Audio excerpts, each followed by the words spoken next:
Құрметті студенттер, бүгінгі біздің сабағымызды жалғастырайық.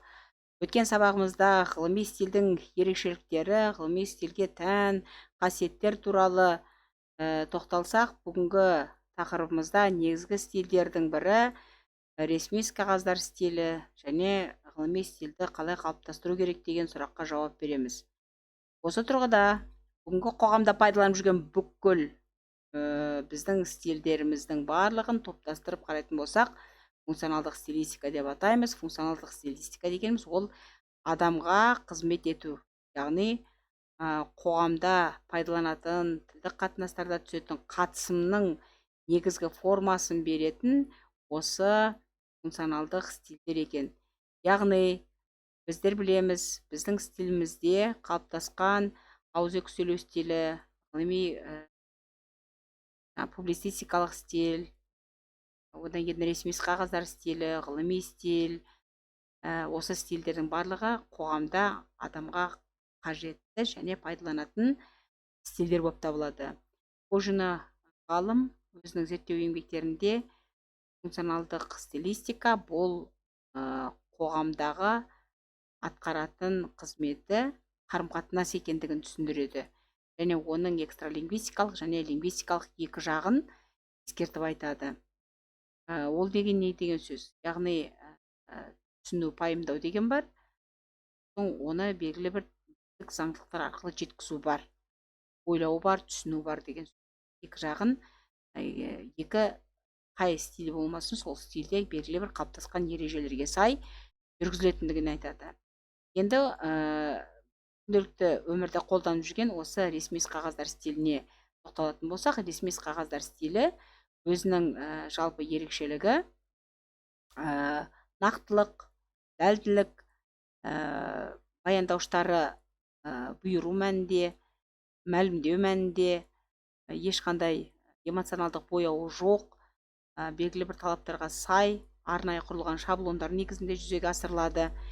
Яғни ресми қағаздар стилі негізі, яғни әкімшілік, орындаушылық, үкімет тарапынан, яғни тағы да қайталап айтайық, яғни үкімет тарапынан, яғни заң, сот, онан кейін жарғы шығарады. Ал сот орындаушылық әрекеттегі бұл орындаушылық, яғни әкімшілікті орындайтын арнайы орындар, сот орындары және іс қағаздарын жүргізетін жаңағы кіші әкімшілік органдар бар. Енді осында қолданылатын әрекеттердің барлығы белгілі бір іс қағаздар стиліне негізделінеді.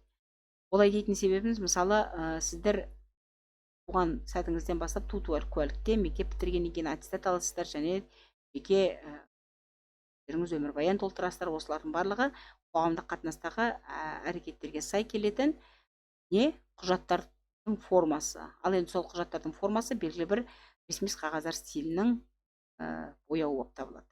Ондай болса, республикамызда шығатын заңнамалар, актілер, коммюнике, меморандум, екіжақты келісім, мемлекетаралық келісімдердің барлығы бұлар мемлекеттің тарапынан жүргізілетін заң шығарушы органдардағы, яғни іс қағаздар болып табылады. Ал енді қызметте іс қағаздар бар, қызметтік хаттар бар, жаңағы ілеспе хаттар деп атап жатырмыз. Бұлардың да өздерінің негізгі формалары бар, және ондағы ерекшеліктер олар ішінде қайталануы мүмкін, белгілі бір шаблондар бар, соған негізделінеді. Яғни негізгі орындалатыны сол талап ету мағынасында, бұйыру мағынасында, яғни етістіктердің екінші жақта жүргізілетіні ескеріледі. Енді осы туралы мынандай функционалдық стиль туралы, оның қызметі туралы айтылатын негізгі ерекшеліктерге сүйеніп өттік, және оны өздеріңізде талқылайсыздар деп мен ойлаймын.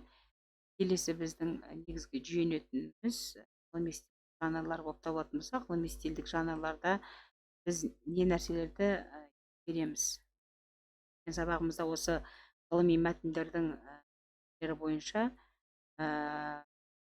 оларды қалай қалыптастыру керек, қалай жүйелеу керек деген сұрақтарымызға мысалы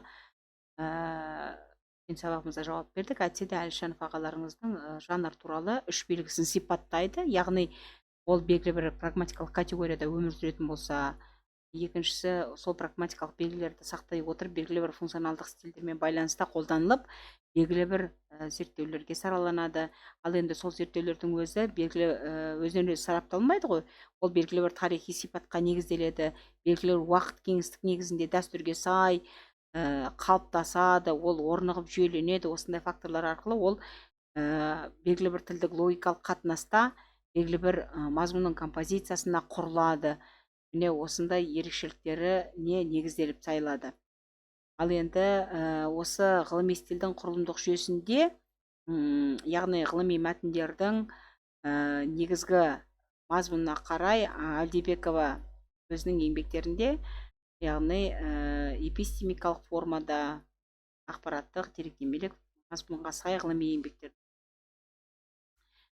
айтады, академиялық еңбектерді айтады, анықтамалық энциклопедиялық еңбектерді айтады. Бұлардың барлығы негізгі құрылымдық жүйені құрайтындығы, қандай негіздерге саяды дейтін болсақ, осы жазылған ғылыми мәтіндердің құрылымы ескеріледі, оның авторлары бағаланады, ол жарық көреді, сондықтан да олардың ғылыми зерттеу мен нақты міндеттері ескеріледі, сыртқы элементтері қарастырылады. Бұлардың барлығы ғылыми стильдің негізгі жүйелерін құрайды. Сонымен қатар ғылыми стильді қалыптастыру барысында біз не нәрсеге назар аударуымыз керек дейтін болсақ, яғни логикалық дистриттік, яғни логиканың дистритті логика және де психологиялық логиканың негізгі қалыптасуы осы ғылыми стильде болу қажетті. Сондықтан да өздеріңіздің талдап таңдап отырған ғылыми мақалаларыңызда осы екі жақты бағытты ескерулеріңіз керек. Сол себептен де осыны айқындау барысында сіздерге арнайы тапсырма беріп отырмыз. Бұл Аликееваның, Троянскаяның, Васильевтің еңбектері осы кітапта негізделген. Сондықтан да сіздер алып отырған тақырыптарыңызға негізделе отырып, эпистемикалық логиканы пайдалана отырып, өзіңіздің зерттеу еңбектеріңізде пайдаланасыздар. Және сіз алып отырған ғылыми мақаланы талдайсыз логикалық айқындылық, дәлділігі жағынан. Сондықтан да бүгінгі сабағымыздағы негізгі мақсатымыз да осы болып табылады. Сондықтан да сіздерге тағы да рахмет айта отырып, мына кітапты сіздерге сілтемесін бердім. Және кітап бар біздің университетте де, және электрондық нұсқасында беріп отырмыз. Осы кітаптың және де Оспанов ағаларыңыздың академиялық жазылым кітабын ескере отырып пайдаланасыздар. Жаңа айтып отырған ғылыми стильді қалыптастыру әрқайсыңыздың бойыңызда болу керек. Екі түрлі жағдаят ескеріңіз. Бірінші, сіздегі логикалық дискретті логика қалыптасу керек. Екінші, логикалық танымдық стиль қалыптасу керек.